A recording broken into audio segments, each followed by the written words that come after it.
नमस्कार, मेरा नाम डॉक्टर विभू कवात्रा है।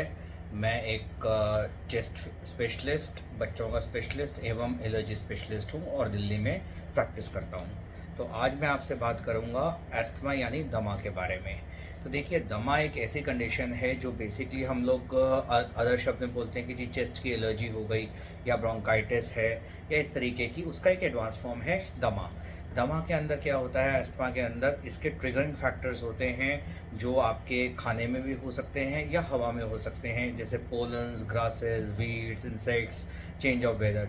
इस कंडीशन में क्या होता है कि जो आपकी सांस की नली होती है उसके अंदर म्यूकस प्रोडक्शन ज़्यादा होता है और उसके अंदर जो है वो स्वेलिंग यानी इन्फ्लेमेशन भी हो सकती है। तो अब रही बात, ये बहुत ही सरल भाषा में मैंने बताया कि ये अस्थमा होता है। अब इसकी एसोसिएशन जो होती है वो नाक की एलर्जी यानी कि एलर्जिक राइनाइटिस के साथ भी हो सकती है, आँख की एलर्जी भी हो सकती है या स्किन एलर्जीज भी हो सकती हैं, परंतु अकेला दमा भी हो सकता है जिसको अस्थमा हम बोल रहे हैं। अब इसमें आपका आता है कि हमारे को इसको प्रिवेंट कैसे करना है। तो देखिए, अगर आपको अस्थमा है, उसके अंदर देखिए आपकी फैमिली हिस्ट्री भी हो सकती है, आपके भाई बहनों के अंदर या चाचा ताऊ कहीं पे भी जो है वो फैमिली हिस्ट्री मिल सकती है।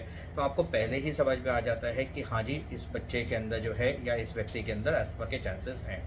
फिर आपकी एक प्रॉपर हिस्ट्री होती है कि बार बार आपको खांसी हो जाना या दम घुटना या फिर सांस में आवाज़ें आना सीटी जैसी, उस तरीके का इशू होता है, तो वो अस्थमा का फीचर होता है। अब अगर हमारे को एक बार समझ में आ गया तो अब इसके बचाव का चीज़ें आती है कि बचाव के अंदर तो देखिए prevention means prevention against the triggers. तो यानी कि जो चीज़ें आपके अस्थमा को ख़राब कर सकती हैं उससे आपको बचाव करना है। तो जहाँ तक हो सके आप मास्क पहनिए, आप परफ्यूम्स या किसी भी खुशबूदार चीज़ों का जो है वो इस्तेमाल मत कीजिए, एसी वगैरह के अंदर डायरेक्ट हवा में मत रहिए। तो जो आप चीज़ें प्रिवेंट कर सकते हैं, अगर खाने पीने से आपको कोई चीज़ पता है कि जिससे हो सकता है आपको ट्रिगर होता है, तो उन चीज़ों को जो है वो बिल्कुल अवॉइड कीजिए। कुछ अगर आपकी फिर भी प्रॉब्लम्स जो हैं वो सेटल नहीं हो रही है, आपको अपने पल्मोनोलॉजिस्ट यानी चेस्ट स्पेशलिस्ट से मिलने की आवश्यकता है और प्रॉपर मेडिकेशंस लेने की ज़रूरत है। एक चीज़ याद रखिए कि कई बार ऐसा होता है कि पेशेंट बिल्कुल ठीक चल रहा होता है और वो उसको लगता है कि अब तो मैं ठीक हो गया, मेरा अस्थमा ठीक हो गया। ऐसा नहीं होता, स्टेप बेस्ड ट्रीटमेंट होता है। आप अगर आपको लगता है कि आप सेटल हो रहे हैं, आप उसके बाद हर 4 से 6 हफ्ते में डॉक्टर के पास अपने जाइए। वो आपकी दवाइयों को जो है वो रिव्यू करेंगे, कुछ दवाइयाँ कम करेंगे, परंतु दवाई रेगुलरली आपको लेनी पड़ेगी।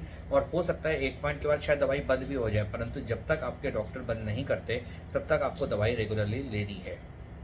एक चीज़ और है कि जो सिवियर केसेस होते हैं या फिर केसेस जो थोड़े यंग केसेस होते हैं, उसके अंदर हम लोग जो है वो एलर्जी टेस्टिंग भी करके और इम्यूनोथेरेपी भी करते हैं। उसके अंदर क्या होता है कि आपको बता देते हैं कि किस चीज़ से एलर्जी है और उसके अगेंस्ट जो है वो इंजेक्शंस बनते हैं। तो ये सब चीज़ें एडवांस्ड होती हैं। तो बेस्ट ये रहता है कि अगर आपको लग रहा है अस्थमा, पहली चीज़ ये है एक्सेप्ट कीजिए।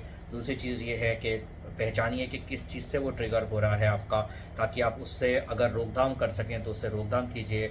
और आखिरी चीज़ ये है कि आप प्रॉपरली डॉक्टर की सलाह के हिसाब से ट्रीटमेंट लीजिए, रेगुलरली लीजिए, बिना बंद किए लीजिए। और कोई भी परेशानी हो अपने डॉक्टर के साथ जो है वो बिना झिझक के उसको डिस्कस कीजिए। धन्यवाद।